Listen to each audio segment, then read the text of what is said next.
Hello प्यारे बच्चों, स्वागत है आप लोगों का मेरे YouTube चैनल अंकित एकेडमी में। तो आज की इस वीडियो में हम देखने वाले हैं कक्षा 10 का भौतिक का 1 चैप्टर जिसका नाम है प्रकाश का परावर्तन। तो इस वीडियो में हम देखने वाले हैं प्रकाश का परावर्तन का 50 मोस्ट VVI ऑब्जेक्टिव क्वेश्चन को, ठीक है ना। चलिए शुरू करते हैं। अब देखिए पहला नंबर क्वेश्चन कह रहा है प्रकाश के परावर्तन का नियम किससे संबंधित है। जो प्रकाश का जो परावर्तन है उसका जो नियम है उसे किससे संबंधित है, ठीक है ना। तो देखिए ऑप्शन ए में कह रहा है आपतन कोण, बी में कह रहा है तापमान, और सी में कह रहा है दाब, और डी में कह रहा है घनत्व। अब देखिए जो प्रकाश का जो परावर्तन का जो नियम है उसका संबंध न तो घनत्व से है और न ही दाब से है और न ही तापमान से। उसका संबंध किससे है? आपतन कोण से है, ठीक है ना। अब देखिए सेकेंड नंबर क्वेश्चन है समतल दर्पण द्वारा बना प्रतिबिंब कैसा होता है। जो समतल जो दर्पण होता है उसके द्वारा जो प्रतिबिंब मतलब कैसा होता है। अब देखिए समतल दर्पण में क्या होता है, प्रतिबिंब जो है आभासी बनता है। अगर प्रतिबिंब अगर आभासी बनेगा तो कैसा बनता है, वो सीधा बनता है, ठीक है ना। समतल दर्पण द्वारा बना प्रतिबिंब कैसा हो जाएगा, आभासी और सीधा हो जाएगा, ठीक है ना। और ये वाला जो है नहीं होगा, ठीक है। देखिए तीसरा नंबर क्वेश्चन कह रहा है वाहन के पीछे देखने के लिए कौन सा दर्पण प्रयोग किया जाता है। जो वाहन जो होता है जितना भी गाड़ी होता है उसके साइड मिरर के रूप में किस दर्पण का उपयोग किया जाता है, ठीक है ना। तो इसका ऑप्शन नंबर क्या हो जाएगा, ए हो जाएगा। क्या हो जाएगा, ए, यानी उत्तल दर्पण का जो उपयोग है क्या किया जाता है, गाड़ियों के साइड मिरर के रूप में किया जाता है, ठीक है। तो चौथा नंबर क्वेश्चन है दाढ़ी बनाने के लिए कौन सा दर्पण प्रयोग किया जाता है। जो दाढ़ी बनाया जाता है उसके लिए किस दर्पण का उपयोग किया जाता है, ठीक है ना। तो हम अक्सर अगर देखते हैं जब जाते हैं जब हजाम के पास तो क्या देखते हैं, वहां पे बड़ा बड़ा शीशा दिखाई देता है। तो वो जो शीशा होता है कौन सा दर्पण होता है, वो जो दर्पण होता है क्या होता है, अवतल दर्पण होता है। अवतल दर्पण में क्या होता है, अवतल दर्पण किसी भी वस्तु का प्रतिबिंब को बड़ा करके दिखाता है, ठीक है ना। तो हम लोग जब जाते हैं जब सैलून में क्या होता है, हम लोग का जो चेहरा जो है क्या होता है बहुत ही बड़ा बड़ा दिखाई देने लगता है, ठीक है ना। तो आप लोग याद रखिएगा दाढ़ी बनाने के लिए कौन सा दर्पण का उपयोग किया जाता है, अवतल दर्पण का। या पूछ सकता है हजामती दर्पण में हजामती दर्पण कौन सा है, ठीक है ना। तो उसमें भी क्या हो जाएगा, ऑप्शन ए हो जाएगा अवतल दर्पण, ठीक है।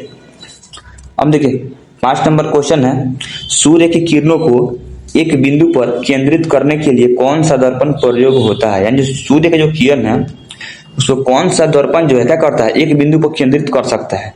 तो जो अवतल जो दर्पण होता है ये क्या करता है, सूर्य की अगर किरण देखा जाए जब इस पर सूर्य का जब प्रकाश जब पड़ता है तो क्या होता है, एक निश्चित बिंदु से होकर के गुजरता है, ठीक है ना। तो इस दर्पण को हम लोग क्या बोलते हैं, अवतल दर्पण बोलते हैं। क्या बोलते हैं, अवतल दर्पण। अब इस दर्पण पर आप लोग देखिए कहीं भी प्रकाश पड़ेगा, ठीक है ना, कहीं भी पड़ेगा क्या हो जाएगा, एक बिंदु पर आकर के कट जाएगा, ठीक है ना।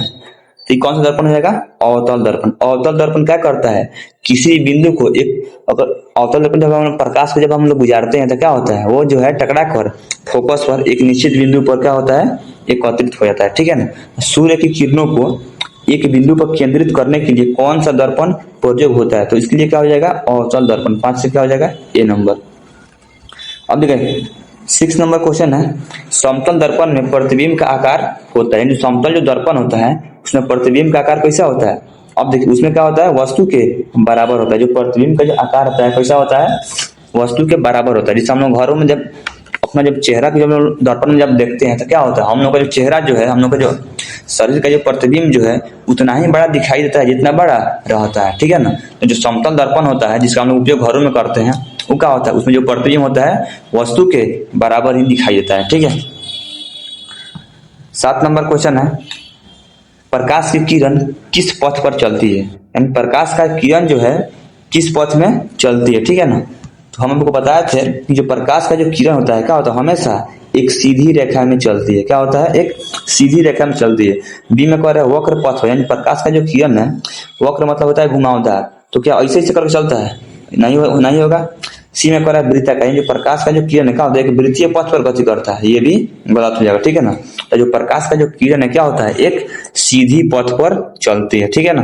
तो 7 नंबर का ऑप्शन क्या हो जाएगा, ए हो जाएगा।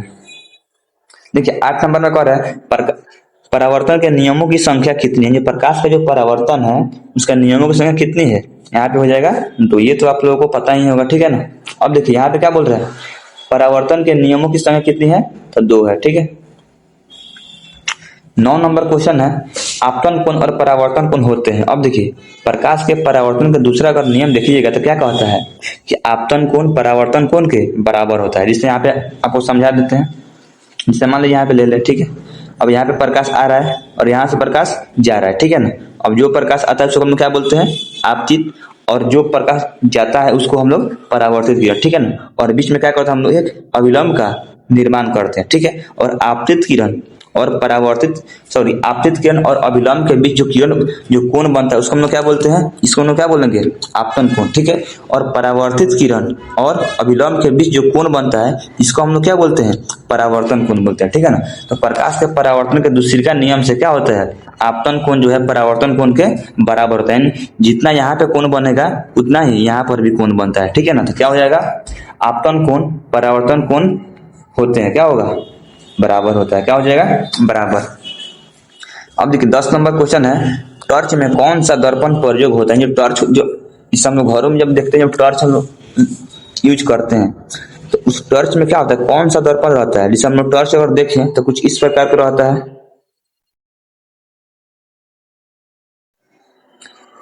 उसका अंदर देखिएगा तो कुछ इस प्रकार का ही रहता है, ठीक है ना। अब इसमें क्या होता है, छोटा सा बल्ब लगा रहता है और इधर क्या होता है, एक लेंस लगा रहता है। तो इसका अंदर वाला जो भाग है ये कौन सा दर्पण होता है, यही हमसे पूछ रहा है, ठीक है ना। तो आप देखिए ये जो दर्पण होता है कौन सा दर्पण होता है, ये एक अवतल दर्पण होता है। क्या होता है, एक अवतल दर्पण होता है, ठीक है ना। तो टॉर्च में कौन सा दर्पण प्रयोग होता है, तो जो टॉर्च होता है उसमें कौन सा दर्पण प्रयोग होता है, अवतल दर्पण होता है, ठीक है।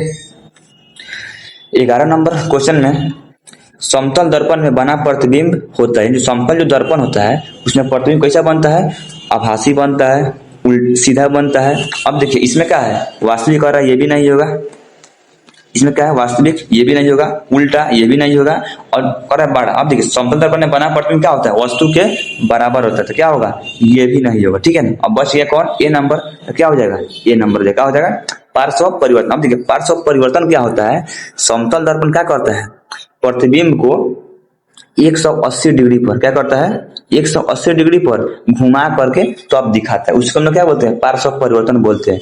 अब देखिए आप मान लीजिए अगर किसी समतल दर्पण के सामने खड़ा हो जाइए और आप अपना दाएं हाथ को उठाइए और जब देखिएगा जब दर्पण में, तो आपको ऐसा प्रतीत होगा कि जैसे दर्पण में हमारा बाएं हाथ को उठाया जा रहा है। यानी यह इसलिए आपको ऐसा मतलब प्रतीत होता है क्योंकि समतल दर्पण क्या करता है, किसी प्रतिबिंब को 180 डिग्री पर घुमा करके दिखाता है, ठीक है ना। उसी को हम लोग क्या बोलते हैं, पार्श्व परिवर्तन बोलते हैं, ठीक है। देखिए 12 नंबर क्वेश्चन है, परावर्तित किरण, आपतित किरण,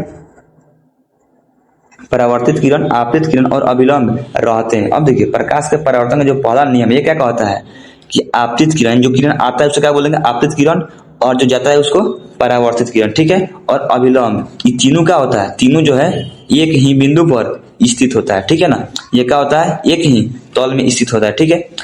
तो 12 नंबर का क्या हो जाएगा, ऑप्शन ये हो जाएगा। यानी परावर्तित किरण, आपतित किरण और अभिलंब रहते हैं, कहाँ रहते हैं, एक ही तल पर स्थित होते हैं, ठीक है ना। तो इसको क्या बोलेंगे, आपतित किरण, और इसको परावर्तित किरण, और इसको अभिलंब। तीनों कहाँ पे है, देखिए एक तल में है कि ना, तो क्या हो जाएगा, एक ही तल में होगा, ठीक है ना। तो 12 नंबर का ऑप्शन हो जाएगा ए। 13 नंबर क्वेश्चन है, दर्पण का मध्य बिंदु कहलाता है। दर्पण जो होता है, जैसे हमारे यहाँ बना ले दर्पण, अब ये दर्पण का जो मध्य बिंदु क्या होता है, इसे यहाँ पे क्या होगा, दर्पण का मध्य बिंदु होता है, ठीक है। अब इस दर्पण के मध्य बिंदु को हम लोग क्या बोलते हैं, पी बोलते हैं। क्या बोलते हैं, पी। यानी इसी को हम लोग हिंदी में क्या बोलते हैं, ध्रुव बोलते हैं। क्या बोलते हैं, ध्रुव बोलते हैं। क्या हो जाएगा, ध्रुव। तो दर्पण का मध्य बिंदु क्या कहलाता है, ध्रुव कहलाता है। 13 नंबर का ऑप्शन क्या हो जाएगा, ये हो जाएगा, ठीक है। 14 नंबर क्वेश्चन है, मुख्य अक्ष किससे होकर गुजरती है। यानी जो मुख्य जो अक्ष होता है वो किससे होकर गुजरता है। जैसे मान लीजिए यहाँ पे दर्पण बना लेते हैं, ठीक है। अब ये दर्पण हो गया।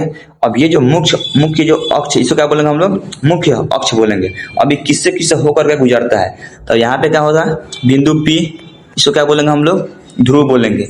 अब यहाँ पे क्या होता है, एक बिंदु होता है जिसको क्या बोलते हैं हम लोग, सी बोलते हैं। क्या होता है, सी। अब ये जो मुख्य जो अक्ष है किससे किससे होकर गुजरता है, पी से भी होकर गुजरता है और सी से भी होकर गुजरता है, ठीक है ना। और इसी में क्या होता है, बीच में होता है एफ होता है। यानी अगर देखा जाए तो जो मुख्य जो अक्ष होता है क्या होता है, वक्रता केंद्र, और ध्रुव और फोकस तीनों से होकर के क्या होता है, मुख्य अक्ष गुजरता है। ठीक है, तो ये नंबर ऑप्शन में कह रहा है ध्रुव और वक्रता केंद्र, यानी ये ध्रुव और ये वक्रता केंद्र से होकर गुजरता है। बी में कह रहा है केवल ध्रुव। अब देखिए ये जो मुख्य जो अक्ष है ये केवल ध्रुव से होकर गुजर रहा है, तो ये क्या हो जाएगा, गलत हो जाएगा। सी में कह रहा है केवल फोकस, यानी जो मुख्य जो अक्ष है केवल फोकस होकर गुजर रहा है, ये भी गलत हो जाएगा। डी में कह रहा है कोई नहीं। अब देखिए ये नंबर में क्या है, ध्रुव और फोकस होकर क्या हो रहा है, मुख्य जो अक्ष है गुजर रहा है, और इसी के बीच में क्या फोकस भी कवर हो जाता है। ठीक है ना, इसका आंसर क्या हो जाएगा, 14 नंबर का हो जाएगा ए नंबर, ध्रुव और वक्रता केंद्र से होकर के मुख्य अक्ष गुजरता है। ठीक है, 15 नंबर क्वेश्चन है। 15 नंबर देखिए क्वेश्चन कर रहा है उत्तल दर्पण का मुख्य फोकस होता है, उत्तल जो दर्पण होता है उसका मुख्य फोकस क्या होता है। अब देखिए उत्तल दर्पण होता कैसा है, ऐसा बना लिया हम, इससे क्या होता है अंदर का भाग क्या होता है, रजतित रहता है। रजतित का मतलब क्या होता है, रंगा हुआ रहता है। ठीक है ना, अब देखिए जब इस पर जब प्रकाश जब पड़ता है तो क्या होता है, ये जो है टकरा कर बाहर चला जाता है। कहाँ चला जाता है, बाहर चला जाता है। जिससे इधर से प्रकाश आया और इधर से चला गया। ठीक है, और जिससे मान लें अगर इधर हम प्रकाश को आपतित करते का इधर चला जाएगा। ठीक है ना, अब देखिए इस पर क्या होता है, प्रकाश आता है और बाहर की दिशा में चला जाता है। ठीक है ना, तो इसको जो है कल्पना किया जाता है कि ये जो है क्या जा करके यहाँ पे कट रहा होगा। ठीक है ना, यानी दर्पण के पीछे कल्पना किया जाता है कि ये जो है कट रहा होगा, ये जो किरण जो है। अब देखिए किरण जिस बिंदु पर कटता है उसी बिंदु पर क्या होता है, फोकस होता है। क्या होता है, मुख्य फोकस होता है। अब देखिए अगर इधर बंद तो हम लोग क्या बोलते हैं, वास्तविक, और इधर क्या कल्पना किया जा रहा है, यानी तो क्या हो जाएगा, काल्पनिक हो जाएगा। और हम काल्पनिक को क्या बोलते हैं, आभासी भी बोलते हैं। तो जो उत्तल दर्पण का जो मुख्य फोकस होता है क्या होता है, आभासी या काल्पनिक हो जाएगा। ठीक है ना, अब देखिए 15 नंबर क्वेश्चन है अवतल दर्पण का मुख्य फोकस होता है। जो अवतल जो दर्पण होता है उसका मुख्य फोकस क्या होता है, क्या होता है। अब देखिए यहाँ पे बना लेते हैं एक अवतल दर्पण। ठीक है ना, इसका क्या होता है, बाहरी भाग रंगा हुआ रहता है। ठीक है ना, अब यहाँ पे एक खींच लेते हैं मुख्य अक्ष। ठीक है, अब यहाँ पे जब प्रकाश हम गुजारेंगे तो क्या होता है, ये जो है एक बिंदु से होकर गुजरता है और इसी बिंदु को हम लोग क्या बोलते हैं, फोकस बोलते हैं। क्या बोलते हैं, फोकस। अब देखिए ये बिंदु अगर दर्पण के अगर आगे रहेगा तो क्या होगा, वास्तविक। अगर यहीं अगर दर्पण अगर पीछे रहेगा तब क्या होगा, काल्पनिक हो जाएगा। तो इसका क्या हो जाएगा, वास्तविक हो जाएगा। अवतल दर्पण का मुख्य फोकस क्या होता है, वास्तविक होता है। ठीक है ना, 16 नंबर क्या हो जाएगा, ऑप्शन ए हो जाएगा। 17 नंबर क्वेश्चन है हेडलाइट में कौन सा दर्पण प्रयोग होता है, यानी जो गाड़ी का जो हेडलाइट है उसमें कौन सा दर्पण का प्रयोग होता है। अब देखिए इससे आप लोग देखते होंगे जब गाड़ी होता है उसका आगे का जो हेडलाइट होता है उसमें कौन सा दर्पण का प्रयोग किया जाता है। जिससे मान लीजिए यहाँ पे देख ले, बना लेते हैं पिक्चर। अब आप लोग देखे होंगे जिससे मान लीजिए गाड़ी हो गया, 4 चक्का हो गया, चाहे बाइक हो गया, उसके अंदर का जो दर्पण होता है, उसका जो गाड़ी का जो हेडलाइट होता है उसमें एक दर्पण लगा रहता है। क्या होता है, एक दर्पण इस प्रकार का लगा रहता है और इसी के अंदर क्या रहता है, एक छोटा सा बल्ब रहता है। और ये जो दर्पण जो कौन सा दर्पण रहता है, ये एक अवतल दर्पण रहता है। ठीक है ना, तो हेडलाइट में कौन सा दर्पण का प्रयोग होता है, क्या हो जाएगा, अवतल दर्पण का होता है। ठीक है, 18 नंबर क्वेश्चन है उत्तल दर्पण द्वारा बना प्रतिबिंब होता है, यानी जो उत्तल जो दर्पण होता है इसके द्वारा जो प्रतिबिंब बनता है क्या होता है, ये आभासी होता है और सीधा होता है। क्या होता है, आभासी और सीधा होता है। ठीक है ना, 19 नंबर क्वेश्चन है समतल दर्पण का आवर्धन होता है। अब देखिए आवर्धन क्या होता है, आवर्धन का मतलब होता है, आवर्धन बराबर फॉर्मूला होता है।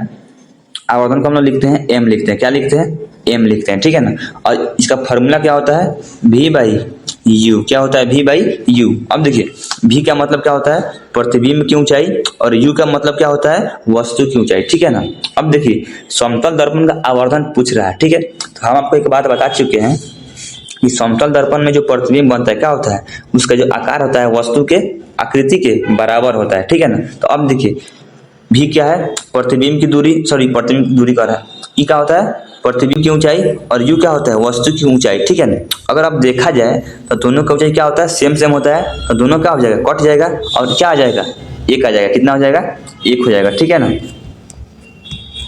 अब इसका क्या होगा, इसे मान लीजिए यहाँ फिर समझा देते हैं। एम बराबर क्या होता है, v बाई यू होता है। v क्या है, प्रतिबिंब की दूरी, प्रतिबिंब की ऊंचाई, और u क्या है, वस्तु की ऊंचाई। और समतल दर्पण में क्या होता है, प्रतिबिंब की ऊंचाई और वस्तु की ऊंचाई दोनों बराबर होता है, इसीलिए क्या हो जाएगा, दोनों कट जाएगा, तो क्या बच जाएगा, यहाँ पे एक हो जाएगा। ठीक है ना, तब समतल दर्पण का आवर्धन कितना होता है, +1 हो जाएगा। क्या हो जाएगा, 1 हो जाएगा, ठीक है। अब देखिए 20 नंबर क्वेश्चन है, चिकनी सतह पर किस प्रकार का परावर्तन होता है, यानी चिकनी जो सतह होता है इस पर किस प्रकार का परावर्तन होता है। अब देखिए चिकनी सतह पर क्या होगा, नियमित परावर्तन होता है, और जो खुरदरी सतह होता है उस पर क्या होता है, विस्तृत परावर्तन होता है, ठीक है ना। तो यहाँ पे क्या कहा रहा था, चिकनी सतह, तो जो चिकनी सतह होता है उस पर किस प्रकार का परावर्तन होगा, नियमित परावर्तन होगा, ठीक है। देखिए 21 नंबर क्वेश्चन है, खुरदरी सतह पर किस प्रकार का परावर्तन होता है। अभी आपको बताया है जो खुरदरी सतह होता है उस पर किस प्रकार का परावर्तन होता है, विस्तृत परावर्तन होता है। क्या होता है, विस्तृत परावर्तन हो जाएगा, ठीक है।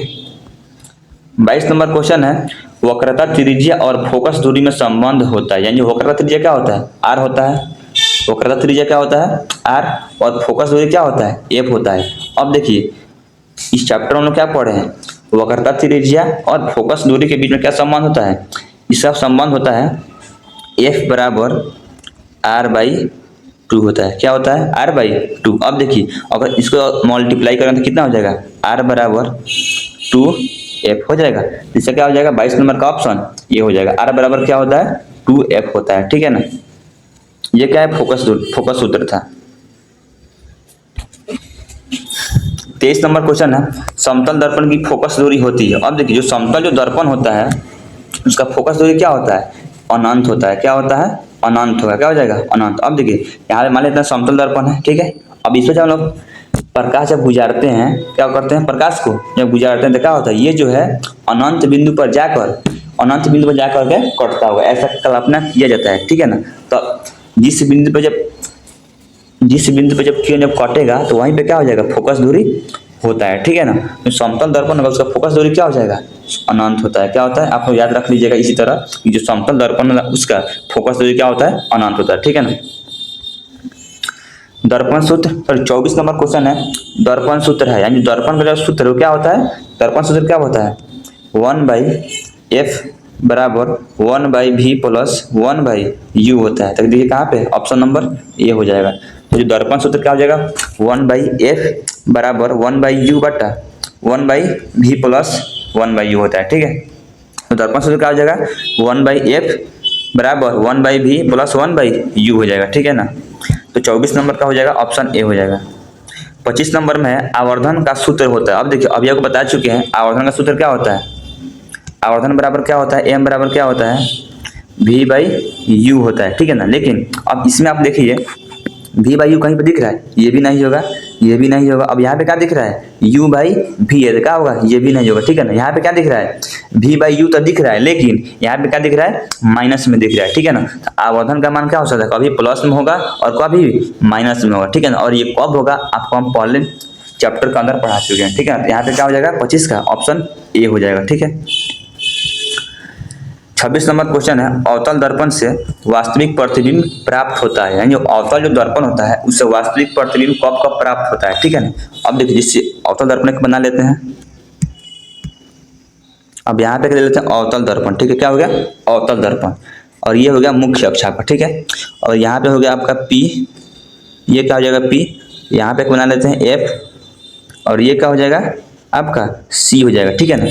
अब देखिए अब कह रहा है अवतल दर्पण से वास्तविक प्रतिबिंब कब प्राप्त होता है, ठीक है ना। कब वास्तविक प्रतिबिंब पूछ रहा है, ठीक है ना। अब देखिए जब वस्तु जब P और F के जब बीच रहता है तब प्रतिबिंब क्या होता है, आभासी बनता है। क्या बनता है, आभासी बनता है। जब फोकस पर रहता है तब क्या होता है, ये जो है वस्तु अनंत पर बनता है, ठीक है ना। लेकिन जब C और F के बीच रहता है, चाहे C पर रहता है चाहे C और अनंत के बीच रहता है, ठीक है ना, तब क्या होता है, तब जो है इसका प्रतिबिंब वास्तविक बनता है, ठीक है ना। तो ए नंबर क्वेश्चन में कह रहा है, ए नंबर ऑप्शन में फोकस के बाहर वस्तु रखने पर, यानी जो फोकस से जब हम बाहर जब वस्तु इधर जब रखेंगे तब क्या तब वास्तविक प्रतिबिंब प्राप्त होगा, ये जो है बिल्कुल सही है, ठीक है ना। जब हम वस्तु को जब कहाँ रखते हैं, फोकस से बाहर, चाहे फोकस से बाहर हम C और F के बीच रखे, चाहे C पर रखे, चाहे C और अनंत के बीच रखे, ठीक है ना, प्रतिबिंब कैसा मिलता है, प्रतिबिंब वास्तविक प्रतिबिंब मिलता है, ठीक है ना। लेकिन जब हम F और P के बीच रखेंगे तब क्या मिलेगा, आभासी मिलेगा, और F पर रखने पर क्या होगा, वस्तु जो है अनंत बिंदु पर बनता है, ठीक है ना। जिसका ऑप्शन नंबर क्या हो जाएगा, ए नंबर। ठीक है, बी में कह रहा है फोकस के भीतर रखने पर, फोकस के भीतर रखने पर क्या हो जाएगा, काल्पनिक बनेगा। ठीक है, सी में कह रहा है ध्रुव पर रखने पर, और डी में कह रहा है क्यों नहीं। ठीक है, तो जो 26 नंबर जो क्वेश्चन है इसका करेक्ट ऑप्शन क्या हो जाएगा, ए नंबर हो जाएगा। ठीक है, अब देखिए 27 नंबर क्वेश्चन है, अवतल दर्पण से आभासी प्रतिबिंब प्राप्त होता है, यानी अवतल जो दर्पण है इससे आभासी यानी काल्पनिक प्रतिबिंब कब प्राप्त होता है। ठीक है, अब देखिए यहाँ पे क्या बनाते हैं, अवतल दर्पण हो गया, और ये क्या हो गया, मुख्य अक्ष, यहाँ पे क्या हो गया, ध्रुव यानी पी हो गया, और यहाँ पे क्या हो गया, एफ, और यहाँ पे क्या हो गया, सी हो गया। यानी अवतल दर्पण में अगर देखा जाए तो आभासी प्रतिबिंब कब बनता है, जब वस्तु ध्रुव और फोकस के बीच रहता है तब क्या होता है, प्रतिबिंब आभासी बनता है, और कहाँ पे, दर्पण के पीछे बनता, कल्पना ऐसा किया जाता है। ठीक है ना, तो ये आपको हम पहले ही बता चुके हैं। ठीक है, तो क्या हो जाएगा, फोकस और ध्रुव के बीच वस्तु रखने पर क्या हो जाएगा, 27 नंबर का ऑप्शन ये हो जाएगा। ठीक है, अब देखिए 28 नंबर क्वेश्चन है, दंत चिकित्सक किस दर्पण का उपयोग करते हैं, जो डॉक्टर जो है वो जो है किस दर्पण का उपयोग करते हैं। अब इसमें क्या हो जाएगा, अवतल दर्पण हो जाएगा, क्या हो जाएगा, अवतल दर्पण। जो दांत के डॉक्टर होते हैं वो किस दर्पण का उपयोग करते हैं, अवतल दर्पण। ठीक है ना, 28 से क्या हो जाएगा, ऑप्शन ए हो जाएगा। 29 नंबर क्वेश्चन है, सौर भट्टी में कौन सा दर्पण प्रयोग होता है, जो सौर जो भट्टी होता है उसमें कौन सा दर्पण प्रयोग होता है, अवतल दर्पण होता है। क्या होता है, अवतल दर्पण। अब देखिए अवतल दर्पण क्यों होता है, क्योंकि यहाँ पे अवतल दर्पण बना लेते हैं। ठीक है, अब इस पर क्या होगा, ये जो हो जाएगा मुख्य अक्ष हो जाएगा। अब इसका उपयोग सौर भट्टी में इसलिए किया जाता है क्योंकि सूर्य का प्रकाश जब भी पड़ता है तो क्या होता है, ये एक निश्चित बिंदु पर इसको एकत्रित कर देता है। ठीक है ना, इसीलिए हम लोग सौर भट्टी के रूप में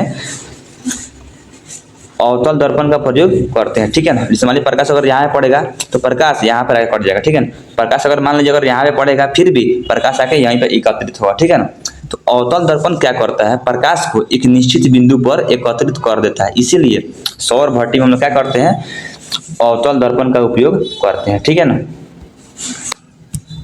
अब देखिए 30 नंबर क्वेश्चन है, प्रकाश का परावर्तन किस सतह से होता है, जो प्रकाश का जो परावर्तन होता है कहाँ पे होता है, एक चमकदार सतह पर होता है, काली सतह पर होता है, और सी में कह रहा है कागज पर होता है, और डी में कह रहा है कपड़ा पर होता है। यानी प्रकाश का जब परावर्तन अगर देखा जाए तो कहाँ पे होता है, एक चमकदार सतह पर बहुत ही अच्छा तरीका से हो जाता है। ठीक है,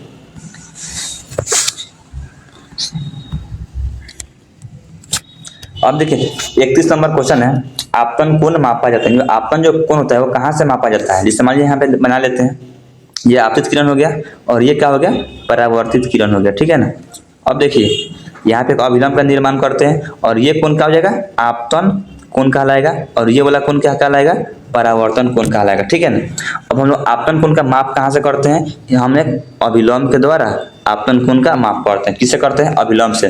और आपतन कोण मापा जाता है, किससे मापा जाता है, अभिलंब से मापा जाता है। किससे हो जाएगा, अभिलंब। तो 33 नंबर का ऑप्शन ए हो जाएगा। ठीक है, अब देखिए 32 नंबर क्वेश्चन है, परावर्तन कोण मापा जाता है तो किससे होगा, आपतन कोण और परावर्तन दोनों कोण जो है अभिलंब के द्वारा ही हम लोग मापते हैं। ठीक है ना, तो देखिए अगर अभिलंब का निर्माण हम लोग किस लिए करते हैं, आपतन कोण और परावर्तन कोण को मापने के लिए ही हम लोग अभिलंब का निर्माण करते हैं। ठीक है, 33 नंबर क्वेश्चन है, अवतल दर्पण को क्या कहते हैं, जो अवतल जो दर्पण था हम लोग उसे क्या बोलते हैं। ए नंबर में है अभिसारी दर्पण, बी में है अपसारी दर्पण, और सी में है समतल दर्पण, और डी में है कोई नहीं। ठीक है ना, अब देखिए अवतल जो दर्पण होता है हम लोग उसे क्या बोलते हैं, अभिसारी दर्पण बोलते हैं। क्या बोलते हैं, अभिसारी दर्पण। अब देखिए अभिसारी दर्पण क्यों बोलते हैं, क्योंकि ये क्या करता है, किरणों को एक निश्चित बिंदु पर जो है क्या करता है, इकट्ठा कर देता है। कौन करता है, अवतल जो दर्पण होता है क्या करता है, किरणों को एक निश्चित बिंदु पर इकट्ठा कर देता है, इसलिए हम लोग इसको क्या बोलते हैं, अभिसारी दर्पण बोलते हैं। क्या बोलते हैं, अभिसारी दर्पण। अब देखिए अभिसारी किरण पुंज किसे कहते हैं, जब प्रकाश जो है विभिन्न माध्यमों से आकर एक निश्चित बिंदु पर जब मिलती है तो इसी को हम लोग क्या बोलते हैं, अभिसारी किरण पुंज कहते हैं। ठीक है ना, लेकिन जो अवतल जो दर्पण होता है ये क्या करता है, सभी किरणों को एक निश्चित बिंदु पर एकत्रित करता है, इसीलिए हम लोग जो है अवतल दर्पण को अभिसारी दर्पण कहते हैं। ठीक है ना, 33 नंबर का ऑप्शन क्या हो जाएगा, ए नंबर हो जाएगा। ठीक है, अब देखिए क्या रहा है 34 में, उत्तल दर्पण को क्या कहते हैं, उत्तल जो दर्पण होता है उसे क्या बोलते हैं। अब देखिए हम लोग अवतल दर्पण को क्या बोले थे, अभिसारी। अवतल दर्पण को हम लोग क्या बोले हैं, अभिसारी, और उत्तल दर्पण क्या होता है, अपसारी होता है। क्या हो जाएगा, उत्तल जो दर्पण होता है क्या होता है, अपसारी। अब देखिए अपसारी किरण पुंज किसे कहते हैं, जब किरण पुंज जो है एक निश्चित बिंदु से निकल करके विभिन्न माध्यमों में चला जाता है तो इसी किरण पुंज को हम लोग क्या बोलते हैं, अपसारी किरण पुंज कहते हैं, ठीक है। लेकिन जो उत्तल जो दर्पण क्या करता है, ये जो है प्रकाश की किरणों को अलग अलग माध्यमों में बिखेर देता है, क्या करता है, बिखेर देता है, इसीलिए हम लोग क्या बोलते हैं, उत्तल दर्पण को अपसारी दर्पण कहते हैं, ठीक है ना। तो 34 नंबर का ऑप्शन क्या हो जाएगा, ए नंबर हो जाएगा।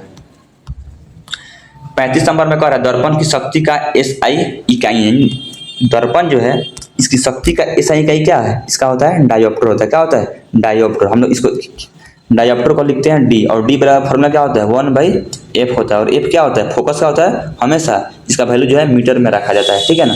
तो दर्पण का शक्ति का एसआई इकाई क्या होता है, डायोप्टर हो जाएगा, ठीक है।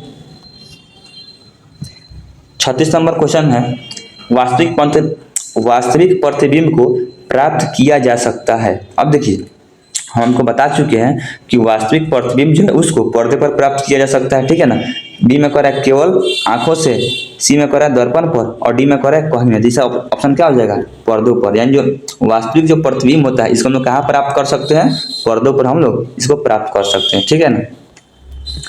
37 नंबर क्वेश्चन है आभासी प्रतिबिंब को प्राप्त नहीं किया जा सकता है। कहाँ पे जो है आभासी प्रतिबिंब को प्राप्त नहीं किया जा सकता। अब देखिए न तो हम इसको पर्दे पर प्राप्त कर सकते हैं, न ही कागज पर, और न ही स्क्रीन पर। क्या हो जाएगा, इसका आंसर डी हो जाएगा, क्या हो जाएगा, डी हो जाएगा, ठीक है ना। यानी आभासी प्रतिबिंब को हम लोग कहीं भी प्राप्त नहीं कर सकते हैं, ठीक है। देखिए 38 नंबर क्वेश्चन है समतल दर्पण में प्रतिबिंब की दूरी क्या होती है। जो समतल जो दर्पण जो प्रतिबिंब जो बनता है उसका दूरी क्या होता है, यानी जितना दूरी जो है वस्तु का दर्पण के बीच होता है उतना ही दूरी क्या होता है, प्रतिबिंब और दर्पण के बीच होता है, ठीक है ना। तो ए में क्या कर रहा है, वस्तु की दूरी के बराबर होता है। जो समतल दर्पण जो प्रतिबिंब बनता है उसका दूरी क्या होता है, वस्तु के दूरी के बराबर ही होता है, ठीक है ना। तो 38 से क्या हो जाएगा, ए नंबर हो जाएगा। 39 नंबर क्वेश्चन है वक्रता केंद्र को किस अक्षर से दर्शाते हैं। जो वक्रता जो केंद्र होता है उसको हम किस अक्षर से दर्शाते हैं, जैसे यहाँ पे ले लेते हैं, एक बना लेते हैं अवतल दर्पण। क्या हो गया, ये क्या हो जाएगा, अवतल दर्पण हो गया, ठीक है। अब ये क्या हो गया, मुख्य अक्ष हो गया। यहाँ पे क्या होता है, पी होता है, इसको हम लोग क्या बोलते हैं, ध्रुव बोलते हैं। ध्रुव क्या लिखते हैं, पी, और यहाँ पे क्या हो गया, एफ। ये क्या होता है, फोकस होता है, क्या होता है, फोकस। यहाँ पे क्या लिख देते हैं हम, सी। ये क्या होता है, वक्रता केंद्र होता है, ठीक है। तो कह रहा है वक्रता केंद्र को किस अक्षर से दर्शाते हैं, तो क्या हो जाएगा, यहाँ पे सी हो जाएगा, क्या हो जाएगा, सी। ऑप्शन ए हो जाएगा, ठीक है। अब देखिए कह रहा है 40 नंबर है मुख्य फोकस को किस अक्षर से दर्शाते हैं। क्या यहाँ पे क्या हो जाएगा, एफ हो जाएगा, क्या हो जाएगा, एफ। यानी जो मुख्य जो फोकस जो हम लोग उसको एफ अक्षर से दर्शाते हैं। 41 नंबर क्वेश्चन है ध्रुव को किस अक्षर से दर्शाते हैं। जो ध्रुव होता है उसको किस अक्षर से दर्शाते हैं, पी से दर्शाते हैं, क्या हो जाएगा, पी। तो 41 नंबर का ऑप्शन क्या हो जाएगा, ए हो जाएगा। 42 नंबर क्वेश्चन है दर्पण की वक्रता त्रिज्या को किस अक्षर से दर्शाते हैं। जो दर्पण का जो वक्रता त्रिज्या होता है उसको हम लोग किस अक्षर से दर्शाते हैं। यहाँ पे क्या हो जाएगा, वक्रता त्रिज्या को हम लोग आर लिखते हैं, क्या लिखते हैं, आर लिखते हैं। यहाँ पे क्या हो जाएगा, ऑप्शन ए हो जाएगा। 42 का ऑप्शन ए, यानी दर्पण की वक्रता जो त्रिज्या होता है इसको हम लोग आर से दर्शाते हैं, ठीक है। 43 नंबर क्वेश्चन है फोकस दूरी को किस अक्षर से दर्शाते हैं। जो फोकस जो दूरी हम लोग उसको किस अक्षर से दर्शाते हैं, तो यहाँ पे क्या हो जाएगा, एफ हो जाएगा, क्या हो जाएगा, एफ हो जाएगा, ठीक है ना। यानी जो फोकस दूरी होता है उसको हम लोग एफ लिखते हैं, ठीक है ना। 44 नंबर क्वेश्चन है प्रकाश की गति सबसे अधिक होती है। जो प्रकाश का जो गति होता है सबसे अधिक कहाँ पे होता है। अब देखिए प्रकाश का जो गति होता है सबसे अधिक निर्वात में होती है, ठीक है ना। सबसे अधिक कहाँ पे होता है, प्रकाश का गति निर्वात में होता है, ठीक है ना। अब देखिए निर्वात में कितना होता है, ये जो होता है 3 लाख होता है। कितना होता है, 3 लाख किलोमीटर प्रति सेकंड। कितना होता है, 3 लाख किलोमीटर प्रति सेकंड होता है, ठीक है ना। और देखिए अब सबसे अधिक कहाँ पे होगा, निर्वात में। अगर हम हवा का जब बात करें तो हवा में भी प्रकाश का जो चाल होता है क्या होता है, लगभग निर्वात के तुलना में बराबर ही होता है। लेकिन अगर एक्यूरेट वैल्यू देखा जाए तब क्या होगा, निर्वात से क्या होता है, वायु में प्रकाश की चाल कम होता है, लेकिन लगभग इसको बराबर ही मान लिया जाता है, ठीक है ना। तो 44 नंबर क्वेश्चन का ऑप्शन क्या हो जाएगा, ये हो जाएगा, क्या हो जाएगा, निर्वात में, ठीक है ना। 45 नंबर क्वेश्चन है परावर्तन की घटना में प्रकाश क्या होता है, वापस लौटता है, समाप्त हो जाता है। सी में कह रहे हैं अवशोषित होता है, और डी में कह रहे हैं कोई नहीं। यानी जो परावर्तन का जो घटना होता है इसमें क्या होगा, प्रकाश क्या होता है, वापस लौट जाता है। क्या होता है, वापस लौट जाता है। जिससे मैंने यहाँ पे समतल सतह बना लेते हैं। अब इसमें क्या होगा, प्रकाश आया और प्रकाश क्या होता है, टकरा कर फिर से वापस लौट जाता है। ठीक है, क्या होता है, वापस लौट जाता है, न कि समाप्त हो जाता है और न कि अवशोषित हो जाता है। ठीक है ना। यहाँ पे क्या हो जाएगा, 45 नंबर का ऑप्शन ए हो जाएगा। 46 नंबर क्वेश्चन है, समतल दर्पण द्वारा बना प्रतिबिंब होता है। जो समतल जो दर्पण होता है उसके द्वारा प्रतिबिंब बनता है कैसे, आभासी होगा, वास्तविक होगा, उल्टा होगा कि बड़ा होगा। तो इसका क्या हो जाएगा, समतल दर्पण द्वारा बना प्रतिबिंब क्या होता है, आभासी होता है। क्या हो जाएगा, आभासी होता है और सीधा होता है और वस्तु के बराबर हो भी होता है। 47 नंबर क्वेश्चन है, वाहन के साइड मिरर में कौन सा दर्पण होता है। यानी जो वाहन जो होता है उसके साइड मिरर के रूप में कौन सा दर्पण का उपयोग हम लोग करते हैं, इसे हम लोग करते हैं उत्तल दर्पण करते हैं। क्या करते हैं, उत्तल। अब देखिए उत्तल दर्पण क्या करता है, ये जो है किसी भी वस्तु के आकार को छोटा करके दिखाता है। क्या दिखाता है, किसी भी प्रतिबिंब को ये छोटा करके दिखाता है। ठीक है ना। अब देखिए जैसे हम इसे अपना चेहरा देख रहे हैं, ठीक है, तो हमारे चेहरे को क्या करेगा, ये जो है बहुत ही छोटा करके दिखाएगा। ठीक है। अब देखिए गाड़ी का जो साइड मिरर होता है उसमें उत्तल दर्पण का उपयोग इसलिए किया जाता है क्योंकि जो बाहर का जो बहुत बड़ा जो क्षेत्र होता है उसको एक छोटा सा आईना में छोड़ करके स्पष्ट रूप से दिखाता है। ठीक है ना। तो 47 नंबर का ऑप्शन क्या हो जाएगा, ये हो जाएगा। ठीक है। देखिए 48 नंबर क्वेश्चन है, अवतल दर्पण द्वारा बना प्रतिबिंब बड़ा कब होता है। जो अवतल जो दर्पण होता है इसके द्वारा प्रतिबिंब बड़ा कब होता है। अब देखिए यहाँ पे बता देते हैं बना करके। अब यहाँ पे बना लिया एक अवतल दर्पण, क्या हो गया, अवतल दर्पण हो गया। ठीक है ना। अब ये हो गया आपका मुख्य अक्ष, यहाँ पे क्या होगा बिंदु P, यहाँ पे क्या हो जाएगा F, और यहाँ पे क्या हो जाएगा बिंदु C हो जाएगा। ठीक है ना। अब देखिए जब वस्तु फोकस दूरी और ध्रुव के बीच रहता है तब क्या होता है, प्रतिबिंब बड़ा बनता है। क्या बनता है, बड़ा बनता है। ठीक है। और जब F पर स्थित रहता है तब क्या होता है, प्रतिबिंब बड़ा बनता है। ठीक है। तो यानी अवतल दर्पण द्वारा बना प्रतिबिंब बड़ा कब होता है, जब फोकस और ध्रुव के बीच रहेगा तब, और जब फोकस पर रहेगा तब बनेगा। ठीक है। तो ये में क्या कर रहा है, फोकस और ध्रुव के बीच रखने पर क्या हो जाएगा, ऑप्शन ए हो जाएगा। ठीक है ना। यानी जब अवतल दर्पण में हम क्या करेंगे, जब वस्तु को जब फोकस पर रखेंगे और जब हम लोग फोकस और ध्रुव के जब बीच रखेंगे तब क्या होगा, प्रतिबिंब जो है बड़ा बनेगा। ठीक है ना। बाकी कंडीशन में क्या होगा, छोटा बनेगा या बराबर बनता है। ठीक है। अब देखिए 49 नंबर क्वेश्चन है, समतल दर्पण में बना प्रतिबिंब होता है। जो समतल जो दर्पण होता है उसमें प्रतिबिंब कैसा बनता है, आभासी बनता है, सीधा बनता है और वस्तु के बराबर होता है। इसमें क्या हो जाएगा, ऑप्शन नंबर ये हो जाएगा। क्या हो जाएगा, समतल दर्पण में बना प्रतिबिंब क्या होता है, सीधा होता है। ठीक है ना। अब देखिए 39 नंबर क्वेश्चन है, प्रकाश का परावर्तन अध्याय किस विषय से संबंधित है। ठीक है ना। तो इसका जो आंसर है आप लोग कमेंट बॉक्स में कर दीजिएगा। ठीक है ना। अगर वीडियो अच्छा लगा हो तो वीडियो को लाइक कर दीजिए। अगर आप इस चैनल पर नए हैं तो चैनल को सब्सक्राइब कर दीजिएगा। ठीक है। तो मिलते हैं नेक्स्ट वीडियो में। जय हिंद, जय भारत।